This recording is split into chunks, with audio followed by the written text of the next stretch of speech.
आखिर 10 साल के बाद जम्मू कश्मीर में विधानसभा चुनाव होने जा रहे हैं। चुनाव आयोग ने डेट अनाउंस कर दी है। 3 फेज में चुनाव होंगे। बहुत शॉर्ट टर्म में ये चुनाव होने जा रहे हैं और इसका मतलब ये है कि भारतीय जनता पार्टी या दूसरी जो पार्टियां राजनीतिक दल हैं जिन्होंने दबाव डाला था कि जल्द से जल्द विधानसभा चुनाव करवाए जाएं, तो अब घोषणा हो चुकी है, चुनाव होने जा रहे हैं। भारतीय जनता पार्टी की क्या नीति रहेगी, क्या लिस्टें पहले से ही तैयार हैं, क्योंकि समय बहुत कम है, इतनी जल्दी अनाउंसमेंट हो गई है डेट की, तो इसके ऊपर चर्चा बनती है, इसके ऊपर मंथन बनता है। तो हमारे स्टूडियो में आज हैं पूर्व मेयर और भारतीय जनता पार्टी के वरिष्ठ नेता राजेंद्र शर्मा और मेरे साथ मेरे एग्जीक्यूटिव एडिटर दीपक खजूरिया। तो पहला सवाल शर्मा साहब आपसे, क्या लिस्टें बन चुकी हैं? क्या पहले से ही पूरी तैयारी थी, तभी इतना कम समय दिया गया कि फटाफट अनाउंस करिए और भारतीय जनता पार्टी ने जो अपनी पूरी प्लानिंग की थी वो सीधी चल जाए? नहीं, ऐसा नहीं होता है। भारतीय जनता पार्टी एक ऐसी पार्टी है with gones with the difference. हमारे यहाँ खुद की एक स्टेट की इलेक्शन कमेटी होती है जिसका अनाउंसमेंट हो गया है, और पार्लियामेंट बोर्ड सेंटर में, वहाँ से और यहाँ से फीडबैक लेकर और जो तथ्य उनको मिलते हैं उसके आधार पर फिर कैंडिडेट्स का चयन होता है। और ये प्रक्रिया जो है बहुत ही ट्रांसपेरेंट और अकाउंटेबल तरीके से चलती है। आपने खुद देखा है, पहले भी ऐसे ऐसे चेहरे आए हैं जहाँ किसी को मालूम भी नहीं था कि कैसे मध्य प्रदेश में चीफ मिनिस्टर बदल दिया गया, कैसे राजस्थान में चीफ मिनिस्टर बदल गए, कैसे उत्तराखंड में चीफ मिनिस्टर बदल गए। तो यहाँ तय कुछ नहीं होता पहले से, जो पार्टी हित में होता है उसी पर निर्णय होता है। दीपक, एक सवाल मैं आपसे पूछना चाहूंगा, इतनी जल्दी में चुनावों की घोषणा, इतनी जल्दी में, हालांकि जम्मू संभाग की बात करें तो जिस तरह से लग रहा है कि यहां पर जो मिलिटेंसी बढ़ी है जम्मू संभाग में, पिछले 2-2.5 महीने में लगातार अटैक्स हुए हैं और उसके बाद बाबा अमरनाथ की यात्रा भी चल रही थी, अचानक रात को धड़ाधड़ ट्रांसफर हो जाती हैं, दिन में पुलिस ऑफिशियल्स की ट्रांसफर हो जाती हैं, तो कहीं ना कहीं ये नहीं लग रहा आपको कि बहुत जल्दी में फैसला हुआ है? देखिए पवन जी, जल्दी में तो हुआ है मगर सब चीज़ों की तैयारी पहले से थी। मुझे ऐसा लग रहा है कि 24 घंटे में 150 के करीब JKAS और IAS ऑफिसर्स की ट्रांसफर हो गई। और तबादलों में हमने एक खबर भी चलाई थी कि बहुत इंटरेस्टिंग चीज़ है, किसी भी अधिकारी को होम डिस्ट्रिक्ट में नहीं लगाया गया, यानी कि तबादले इस तरह से किए गए कि जैसे चुनावों में होने चाहिए, कि होम डिस्ट्रिक्ट में नहीं होना चाहिए। दूसरी चीज, अब आते हैं राजनीति की बात पे, फिर तीसरी बात सिक्योरिटी की बताऊंगा। राजनीति की बात पे तो जैसे मेरे बड़े भाई राजेंद्र शर्मा जी ने कहा कि चुनावों में बदलाव होंगे तो 2 बदलाव होंगे, एक तो पार्टियां इस बार बदलाव करेंगी कैंडिडेट्स में, और दूसरी जनता बदलाव करेगी। अगर पार्टी के कैंडिडेट में बदलाव नहीं हो तो फिर जनता बदलाव करेगी। कारण यह है, लोग क्या कश्मीर के हों या क्या जम्मू के, पुराने नेताओं से ऊब चुके हैं, नए चेहरे चाहिए, नए फैसले चाहिए। और दूसरी जो सूचियां हैं, मुझे लगता है राजनीतिक पार्टियों की, बीजेपी का तो लग रहा है कि बनाई होगी, क्योंकि बनी होगी, कमेटियों का गठन हो गया है, 33 कमेटियां बन गई है चुनावों के लिए। यहां तक कि कार की जिम्मेवारी किसकी है, हेलीकॉप्टर की किसकी, वो भी नियुक्त हो गया है। तो मुझे लगता है कैंडिडेट्स की लिस्ट तैयार है, अनाउंस होनी है, क्योंकि चुनावों में जाने को 1 महीना रह गया। 18 हो गई, 18 सितंबर को चुनाव है। दूसरी बात ये आ गई कि नोटिफिकेशन तो 20 से निकल रही है, परसों से। जब नोटिफिकेशन निकल गई तो आपका चुनाव शुरू, आप कैंपेन पे आज से ही जा रहे हैं। तो बड़ी चीज है कि चुनावों की लिस्ट बन चुकी है, नए चेहरे चुनावों में होंगे, और अगर पुराने वाले रिपीट होंगे जिनसे लोग खफा हैं तो फिर वो उसका असर पार्टी को भुगतना पड़ेगा। इसलिए कोई पार्टी अपने ऊपर रिस्क नहीं लेगी। नए चेहरे, ईमानदार चेहरे, पढ़े लिखे चेहरे चुनावों में देने ही पड़ेंगे। बीजेपी की बात ऐसे ही कांग्रेस, नेशनल कॉन्फ्रेंस, PDP भी करेगी, मुझे लगता है कश्मीर में। तीसरी बात सिक्योरिटी की आपने की, तो आप एक चीज देखिए, बहुत अहम बात है, राजनाथ सिंह दिल्ली में एक बड़ी बैठक लेते हैं सुरक्षा को लेकर, उसके बाद चुनाव अनाउंस होता है, और पहले फेज में ही डोडा, रामबन और किश्तवाड़ है, जहां की पहाड़ियों पे हम कह रहे हैं आतंकी छुपे हुए हैं। तो आप एक और चीज देखिएगा, अगले 10-12 दिनों में शायद उन आतंकियों का खात्मा भी बहुत जल्दी फाइनल सॉल्ट से होगा। तो मुझे लगता है अगला 1-1.5 महीना बहुत अहम है हर तरीके से। बिल्कुल, चुनावों की घोषणा के साथ ही ना एक बयान मुझे आज याद आ रहा है डॉक्टर फारूक अब्दुल्ला का, कि हम अपने दम पर अकेले चुनाव लड़ेंगे। तो भारतीय जनता पार्टी का लोकसभा चुनावों में कश्मीर के भीतर और जम्मू और राजौरी जो पुंछ डिस्ट्रिक्ट 2 हैं, वहां पर जो सरेंडर रहा है क्या आप मानते हैं कि इस बार विधानसभा चुनावों में गठबंधन तो एनसी से ही होगा, लेकिन क्या कश्मीर में अपने कैंडिडेट उतारेंगे? भाजपा अपने धम खम पर सरकार बनाने जा रही है, और दूसरा हम हर जगह अपने कैंडिडेट खड़े करेंगे। जो पार्लियामेंट्री चुनाव थे वो एक अलग तरीके के चुनाव थे, और आप ये यकीन रखिए भारतीय जनता पार्टी सब कुछ चुनाव लड़ने के लिए नहीं करती है। चाहे हमने पहाड़ी रिजर्वेशन दी हो, एसटीज को रिजर्वेशन दी हो और रिफ्यूजीज को रिजर्वेशन दी हो, लेकिन फिर भी हमने चुनाव वहां नहीं लड़ा। उसका कारण एक ही था कि ये जो सोशल एक कॉज था उसको एड्रेस किया हमने, लेकिन इलेक्शन नहीं लड़ा। लेकिन इस बार तो हम इलेक्शन लड़ने वाले हैं, हर जगह से लड़ेंगे, और पूरी कोशिश हमारी है कि हम अपने दम पे सरकार बनाएं और जम्मू कश्मीर में एक अच्छा नेतृत्व देते हुए साथ साथ में हमारी जो स्टेटहुड है उसको भी वापस लाएं। राजेंद्र जी, मेरे तो छोटे छोटे सवाल बीच में ऐसे मुझे लग रहा है कि आपसे पूछ लूं कि एक तो 90 सीटों पर चुनाव लड़ेगी बीजेपी, पूरी 90 पर 25 में से कितने रिपीट हो रहे हैं पिछले? देखो, ये मैं नहीं कह सकता, ये प्रेरोगेटिव है। नहीं, सूची का तो आधा आपको भी पता होगा। ये चेहरों में बदलाव हो सकता है। ये प्रेरोगेटिव है हाई कमांड का। आपने एक बहुत बड़ा बयान दिया था, आपने कहा था कम से कम एक कॉर्पोरेशन का जो चुनाव लड़ता है वो ग्रेजुएट तो होना चाहिए। अगर यही चीज बीजेपी लागू कर दे इस सूची में तो फिर तो बहुत से लोग तो बाहर हो जाएंगे, तो बहुत सारे बाहर हो गए। तो आप कितना आज भी उस बयान पे टिके हुए हैं कि विधानसभा में भी ऐसा हो, ग्रेजुएट तो हो बंदा जो एमएलए बन के आए? देखो, 22 साल का मुझे इस फील्ड में काम करते करते जो मैंने अनुभव किया खुद से, जी, जब मुझे मौका मिला काम करने का तो मेरे जो विचार थे उसको मैंने इंप्लीमेंट करना था। तो उसमें आपने देखा मैंने एक अभियान चलाया था, ईमानदार जम्मू शानदार जम्मू। बिल्कुल। वो मैंने क्यों रखा? ताकि मैं लोगों को अवेयर कर सकूं कि जो हम ये प्रक्रिया चलाते हैं डेमोक्रेसी की, जिसमें है कि जनता सबसे ऊपर है और जनता सुप्रीम है, और जनता सुप्रीम तब होगी जब उसका नेतृत्व सुप्रीम होगा। जनता अपने नेतृत्व को चुनती है और उसने काम करना होता है आईएएस ऑफिसर के साथ, जिनको कानून की जानकारी है, रूल्स की जानकारी है। जब नेतृत्व ये जानकारी नहीं रखेगा तो वो फिर उस अधिकारी को चला नहीं पाएगा, और जब उसको वो चला नहीं पाएगा कि जनता जो चाहती है वो इंप्लीमेंट ही नहीं होगा। क्योंकि एज पर कॉन्स्टिट्यूशन जो पब्लिक है वो इंप्लीमेंट, वो डायरेक्टिंग अथॉरिटी है, उसको अपनी विशेष के हिसाब से डायरेक्ट करना है कि मुझे ये रोड चाहिए, मुझे ये कलवर्ट चाहिए, मुझे ये सुविधा चाहिए। वो फिर जनप्रतिनिधि ने उसको पूरा करवाना है। और वो कैसे पूरा होगा कि अगर अधिकारी उसकी माने ना, और अधिकारी नहीं मानते हैं क्योंकि वो किसी न किसी कानून का अभाव दे देते हैं, इसमें ये कानून है, ये कानून है। और जब मैं बना था तो मैं उनको इधर से बताता था कि इसको ऐसे करो, ये अंडर रूल ये है, इसको ऐसे करो, अंडर रूल ये है, इसको ऐसे करो। तो फिर वो बैकफुट पे होते थे। इसलिए मैंने वो सब में ये जाके स्कूल यूनिवर्सिटीज़ में जाके बताया कि पहला ये मेरा जो जनप्रतिनिधि है वो जानकार होना चाहिए। दूसरा कि हमें कास्टिज्म में नहीं जाना है, बिल्कुल, कि ये शर्मा है, ये वर्मा है, क्योंकि वो कैमोफ्लेजिंग होती है। इसका मतलब है कि मैं क्षमता नहीं है मेरे में और इसलिए मैं किसी न किसी के पीछे छुप रहा हूं। तीसरा ये कि जब तक इलेक्शन प्रोसेस में हमारे पैसे खर्च होना बंद नहीं हुए, हमारी व्यवस्थाएं सुदृढ़ और ट्रांसपेरेंट नहीं हो सकती। उसका मैं बड़ा अच्छा एग्जांपल देता हूं। हर व्यक्ति जाता है अपना कैरेक्टर सर्टिफिकेट बनाने के लिए, कहां जाता है? वो पुलिस स्टेशन में। जब उसको 5-7 चक्कर लगाते हैं फिर क्या कहता है वो? यार आदमी तंग होके कहता है ये लो यार 500 रुपया और मेरा कैरेक्टर सर्टिफिकेट बना दो। जो 500 रुपया लेता है वही लिख के देता है कि इसका कैरेक्टर बहुत अच्छा है, और वही उसका कैरेक्टर खराब कर रहा है। अगर वो बोलता है तो कैरेक्टर सर्टिफिकेट नहीं मिलेगा, अगर नहीं बोलता है उसकी कॉन्शियस जो जोड़ती है उसको। ये क्या है? सिस्टम।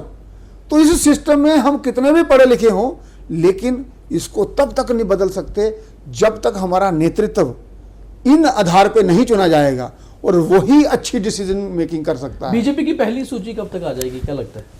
सूची तो बहुत जल्द आ जाएगी, क्योंकि समय नहीं बचा है। जिस ढंग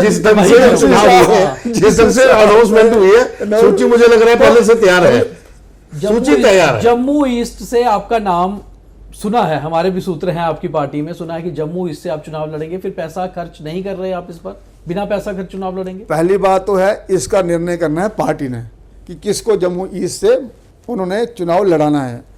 अगर मुझे मौका मिला है, आप मेरे पीछे कैमरे लगा देना सारे, मैं आपको बिना पैसे चुनाव लड़ के बताऊंगा, और उसकी मैंने योजना पहले से कर ली है, आप देखेंगे। आप मुझे ये बताओ, कैप्टन अमरिंदर सिंह इलेक्शन लड़ा, ठीक है जी, उसके खिलाफ किसने इलेक्शन जीता? एक आम आदमी ने। उसने कितने पैसे लगा दिए होंगे? समझ रहे मेरी बात है? बादल हार गए, इंजीनियर रशीद ने कितने पैसे लगाए होंगे? उसने चीफ मिनिस्टर को हरा दिया। जब जनता ठान लेती है कुछ भी, तो फिर आपको पैसे खर्च मगर करने वो की सारे जरूरत हराने वाले कोई भी बीजेपी से नहीं था, मगर बीजेपी वाले तो पैसा खर्च के लड़ते हैं, मैंने सुना है। बहुत ज्यादा पैसा खर्चा होता है चुनाव में। देखो, बड़ी बड़ी रैली ये जो सबका आपने एग्जांपल दी, बीजेपी से कोई नहीं था उनमें से। देखो, ऐसा है, वो आम आदमी थे। ऐसा है। बीजेपी वाले कहाँ आम आदमी है जनाब? तो ताकत तो आम आदमी के पास ही है। तो शर्मा जी, मैं एक सवाल, जैसा आपने कहा कि जम्मू ईस्ट में, जैसे दीपक ने कहा कि आपका नाम चल रहा है और टिकट भी आपको ऑलमोस्ट कि कंफर्म है, ऐसा कुछ नहीं, नहीं मैं है। जो हमें जानकारी मिल रही है कि आप इलेक्शन लड़ेंगे। जम्मू के बहुत से लोकल मुद्दे हैं जो इन चुनावों में हाँ, आप भारतीय ले भी जनता रहे हैं, पार्टी सही पर बात है। भारी अच्छा पड़ते सवाल है। दिखेंगे, क्योंकि जम्मू कश्मीर में भले ही एलजी प्रशासन की गवर्नमेंट है, लेकिन भाजपा की ही सरकार कही जाती है। और यहां पर जो मुद्दे हैं, आपको टोल प्लाजा से मुद्दा शुरू हुआ था, उसके बाद आपके पास प्रॉपर्टी टैक्स का है, स्मार्ट मीटर्स का है, बिजली के बिल का है, पानी के बिल का है, और तमाम। और सबसे बड़ा मुद्दा जम्मू कश्मीर में जो इस समय लोगों ने जिसका ज्यादा वो किया है कि एक तो जो लिस्टें निकलनी, लिस्टें पेपर लीक होने, और बेरोजगारी का बढ़ना, तो कहीं ना कहीं ये डेंट पड़ सकता है चुनाव में। आप मुझे एक चीज बताओ, एसटी को रिजर्वेशन किसने दी? बीजेपी ने दी ना। रिफ्यूजीज को रिजर्वेशन किसने दी? पॉलिटिकल रिजर्वेशन की बात कर रहा हूं। सबसे बड़ी अगर रिजर्वेशन है तो वो पॉलिटिकल रिजर्वेशन है, क्योंकि जिस समाज की पॉलिटिकल रिजर्वेशन ना हो वो समाज खत्म हो जाता है। एसटी को हमने पॉलिटिकल रिजर्वेशन दी, रिफ्यूजीज को हमने दी, कश्मीरी पंडित्स को हमने दी, माइग्रेंट्स को, तो पहाड़ीज को रिजर्वेशन हमने दी। इतने बड़े बड़े संवेदनशील मुद्दे अगर किसी ने हल किए हैं, वो भारतीय जनता पार्टी ने किए हैं, और किसी की पार्टी के पास इतनी ताकत नहीं है कि इतने प्रॉम्प्ट डिसीजन ले सके। अब आप राष्ट्रीय स्तर पे आ जाइए, राम मंदिर नहीं, लोकल मुद्दों की बात कर रहा हूं, तो लोगों में बहुत गुस्सा है, ये चीज आपको माननी पड़ेगी। लेकिन लोगों को, जम्मू में बहुत गुस्सा है। लोगों को यह भी मालूम है कि कोई भी मुद्दा हो उसका सलूशन भारतीय जनता पार्टी के पास ही है, क्योंकि सरकार केंद्र में भारतीय जनता पार्टी की है और यहां भी सरकार भारतीय जनता पार्टी की बनेगी। मुझे ये बताओ, आज से पहले जब भारतीय जनता पार्टी की सरकार यहां 14 से पहले जो मुद्दे थे, तो ये सारे हमें अमरनाथ यात्रा के लिए ये कहना पड़ता था कि यात्रा हम 10 दिन की करें, 20 दिन की करें, 30 दिन की करें, और आज वो परिस्थितियां कहां हैं? कितने पत्थर चलते थे, और लोग खुद बोल रहे हैं कि हमें 500 रुपया देके पत्थर चलवाए जाते थे। इन पत्थरबाजी को किसने रोका? भारतीय जनता पार्टी ने। और लोगों ने खुद कहा, स्टूडेंट ने, भाई अब हमारा यहाँ जो कर्फ्यू लगता था, ब्लैकआउट होता था इंटरनेट का, अब नहीं हो रहा है। मैं आपको ये बता रहा हूँ कितने संवेदनशील मुद्दे थे जिनका हल भारतीय जनता पार्टी ने ही निकाला है। मुझे लगता है और आगे के जो मुद्दे भी हैं, फायदा आप ले चुके हैं लोकसभा चुनाव, विधानसभा चुनाव, लोकल मुद्दे हावी रहेंगे। आप देखिए अमरनाथ यात्रा कितनी सक्सेसफुल रही, इसका फायदा देश में ले लिया आपने। जम्मू के लोगों पे बात होगी ना। मैं ये कह रहा हूं कि जो मुद्दे लोगों के हैं वो संवेदनशील अच्छा, आपको लगता है पिछले बीजेपी पीडीपी गठबंधन में जो गलतियां हुई उसका खमियाजा भुगतना पड़ रहा है? उसको मैं अच्छी तरीके से जानता हूं। मैं ये कह रहा हूं, ये वाले मुद्दे भी अगर कोई हल करेगा तो भाजपा ही करेगी। कैसे? कारपोरेशन में 535 एम्प्लॉइज को मैंने रेगुलाइज किया था, तो किसने किया? वो कारपोरेशन किसकी थी? भाजपा की थी। उसका लाभ आप ले सकते हैं, मगर मुझे लगता है जो इसी प्रकार से बीजेपी, आपको लगता है बहुत से मुद्दे ऐसे हैं ना जो इस बार चुनावों में उभर कर सामने आएंगे। जो भी मुद्दे होंगे, दीपक का सवाल नहीं आपने सुना, उन्होंने कहा कि पीडीपी गठबंधन की गलतियां कहीं सामने ना आ जाएं, कहीं गलतियां सामने ना आ जाएं। देखो, मैं आपको ये कह रहा हूं, आप मानते हैं गलती हुई थी तब कि भारतीय जनता पार्टी जो है, जितने भी लोगों की समस्याएं हैं उसके ऊपर जवाब नहीं, वो सही है, और उसको सुलझाने की जो ताकत है वो भारतीय जनता पार्टी के पास ही है, और उन्होंने ये कर दिखाया, चाहे वो राष्ट्रीय स्तर हो, चाहे प्रदेश स्तर हो, और वो आगे भी करेगी। ये नहीं भारतीय जनता पार्टी समस्याओं से भागेगी नहीं, वो करेगी। अच्छा, सभी समाधान निकालेगी। एक और चीज है, इलेक्शन अनाउंस हो गया, कैंपेनिंग शुरू हो गई है, सूचियां आजकल में आ रही हैं, सब कुछ ताबड़तोड़ हो रहा है। इस बार लोकसभा चुनावों में दोनों कैंडिडेट जीते, हम मानते हैं, सरकार भी मोदी जी की बनी, मगर जो वोट बैंक पे सेंध लगी, आपको कहीं चिंता का विषय लग रहा है? वो विधानसभा मार्जिन जो कम हुआ है, जो वो चिंता का विषय है लोग इन चुनावों में, विधानसभा में? देखिए, परिस्थितियां बदलती हैं और इसीलिए मैं आपके थ्रू ये निवेदन करना चाहता हूं कि आप जब भी चीज़ों को सॉल्यूशन की तरफ लेके जाएंगे, आप हमेशा यही पाएंगे कि भारतीय जनता पार्टी ही समस्याओं का समाधान कर सकती है। उसका कारण है कि जितने भी भारतीय जनता पार्टी में लोग आए हैं, ये संघर्ष के कारण आए हैं। आप देख लो, ये संघर्ष से आए हैं, ये किसी एक परिवार से नहीं आए, किसी एक सेक्शन से नहीं आए, हर जगह से आए हैं और संघर्ष करते आए हैं, लोगों के बीच में से आए हैं। हाँ, ये हो सकता है कि कैपेबिलिटी कैपेसिटी के कारण कहीं कहीं कुछ चीज़ें निकलती हैं, लेकिन मैं इसलिए कह रहा हूँ, आप पार्टीज भी मंथन कर रही हैं, लोगों ने भी मंथन किया हुआ है कि ट्रांसपेरेंट और अकाउंटेबल लीडरशिप का चयन करना है और वही एक अच्छे भविष्य को जम्मू कश्मीर को लेके जाएगा। मेरा आखिरी सवाल है, अब प्रोग्राम की समाप्ति की ओर चलते हैं। कश्मीर के भीतर बैटवाल के साथ गठबंधन होगा चुनावों से पहले, या सेब के साथ, सोच के साथ होगा, या सेब के साथ, जो सेब है, क्योंकि कश्मीर में आपका पूरी तरह से सरेंडर रहा था। क्या इस बार क्या प्लानिंग है भारतीय जनता पार्टी? आप कोर कमेटी के मेंबर हो, आप बैठते हो, किस तरीके से चुनाव कश्मीर में लड़ना है? देखो, मैं कोर कमेटी का मेंबर तो नहीं हूं, लेकिन इतना मैं अवश्य जानता हूं कि भारतीय जनता पार्टी पूरे दमखम के साथ अपने बलबूते पर ज़्यादा से ज़्यादा सीटें लेके आएगी और सरकार बनाएगी। और कश्मीर में भी अभी बदलाव आया है और लोगों को ये महसूस हो गया है कि अगर पीस डेवलपमेंट की तरफ हमें चलना है, आपके बलबूते अमन शांति बहुत एक जरूरी सवाल है। मुझे बीच में निकल के आया है। लोकसभा चुनावों के बाद दिल्ली में एक बड़ा चिंतन मंथन हुआ था, आप पार्टी के नेता हैं, मुझसे बेहतर जानते हैं, और एक बात डिसाइड की गई थी कि पिछली बार आप लोग 37 लोकसभा सीटें हार गए, वो वाली सीट्स जहां पर दूसरी पार्टियों से आए हुए नेताओं को टिकट दी गई। जम्मू कश्मीर में बहुत सारी पार्टियों से नेता आगे बीजेपी में पिछले 5 सालों से जुड़ गए हैं, जबकि चुनाव नहीं हुए 5 सालों से। उन लोगों की उम्मीदें सिर्फ टिकट पे थी, उनको टिकट मिलेगा या फिर बीजेपी प्रेफर करेगी अपनी जो हार्डकोर मेंबर है उनको टिकट देना? ये बहुत हार्ड सवाल है, जवाब देना होगा। देखो, ये बात तो माननी पड़ेगी, भाजपा हमेशा कार्यकर्ता को ही प्राथमिकता देती है और देनी भी चाहिए। पार्टीज में हमारे जो कार्यकर्ता होते हैं उनको प्राथमिकता देते हुए ही हमें आगे बढ़ना अच्छा रहता है, क्योंकि वो 20-30 साल से काम कर रहे होते हैं। इस बार जो पार्टी निर्णय ले रही हैं, बड़े सोच समझकर और सब चीज़ें ध्यान में रखकर निर्णय होंगे, क्योंकि इस बार जो 10 साल के बाद इलेक्शन हो रहे हैं, इसका बहुत बड़ा मतलब है। नेशनल इंटरनेशनल डायमेंशंस हैं, बहुत सी चीज़ें इसमें, कौन सी दिशा में आगे किस दिशा में बढ़ना है वो भी तय करेंगे। इसको ब्रेकिंग की तरह ले सकते हैं, इसको ब्रेकिंग की तरह ले सकते हैं। बड़ा बयान है, बाहरी लोगों को टिकट कम देगी। अब मैं समाप्ति की ओर जा रहा हूं, बीच में सवाल इन्होंने कर लिया था, लेकिन कहीं ना कहीं मुझे ये लग रहा है कि बहुत से प्रशासनिक अधिकारी जो हैं वो भी छोड़ के आ रहे हैं, पुलिस के अधिकारी जो हैं वो रिजाइन करके बीजेपी की तरफ भाजपा की ओर आ रहे हैं। खैर, आपने कह दिया कि बाहरी जो होंगे उनके ऊपर वो डिसीजन जो है वो पार्टी जो हाई कमांड कार्यकर्ताओं को प्राथमिकता देगी, जो स्टार्ट से चले हैं उनको प्राथमिकता मिलेगी। लेकिन आज के मंथन में एक चीज जरूर है कि भारतीय जनता पार्टी, जैसा पूर्व मेयर साहब कह रहे हैं कि कश्मीर में भी अपने दमखम पे पूरा चुनाव लड़ेगी। हालांकि लोकसभा के टाइम पे तो सरेंडर था पूरी तरह से, वहां तो जिनको समर्थन दिया उनको भी कोई वोट वहां पर इतने ज़्यादा नहीं मिल पाए थे।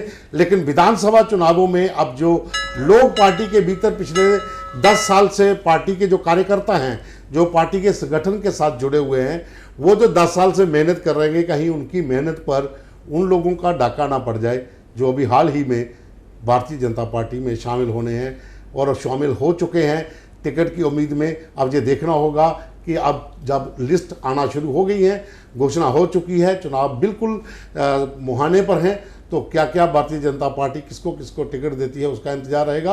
और उसके बाद एक बार फिर हम पूर्व मेयर साहब के साथ बैठेंगे और इसी पर फिर हम चर्चा करेंगे।